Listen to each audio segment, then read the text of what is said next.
Joan Rivers is a frequent guest on Johnny Carson's Tonight Show. She gets offered her own show. She does it, causes a major feud with Carson because he does not like that. She's on Fox.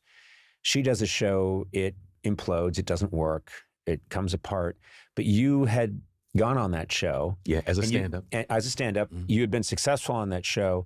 And then when Joan leaves, they need someone to kind of, this thing's still on. Yeah, they got 11 weeks with just a set. Yeah. And Joan leaves. She's not coming back. I think Edgar, her husband, killed himself. He did. Yeah. Yeah. So that ship had sailed, and they went through a lot of guys letting them have the show for one night.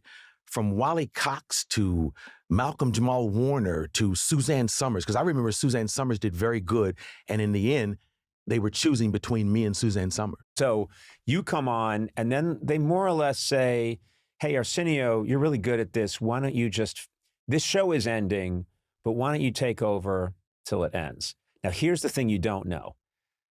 That show ends, and there's kind of a feeling like, wow, that Arsenio guy did really well. He's going to come back, okay? And here's the thing you don't know.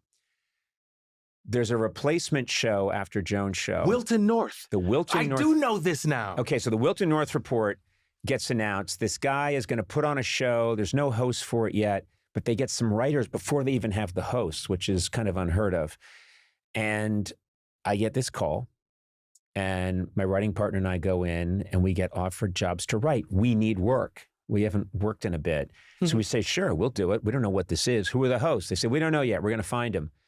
And so one of the first meetings we had, you were still, I think, finishing up your show, and we were just having an early introductory meeting.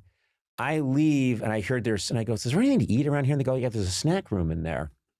I go into the snack room, and I see you, and you are at the refrigerator getting something, and I said, oh, I knew who you were. I'm like, that's the guy who's been, you weren't holding down the fort. You were holding down the fort. And I was like, oh, hey. And you were so nice to me. You were like, oh, hey. You were very gracious. Oh, and you were like, I am so glad this story goes like that. No.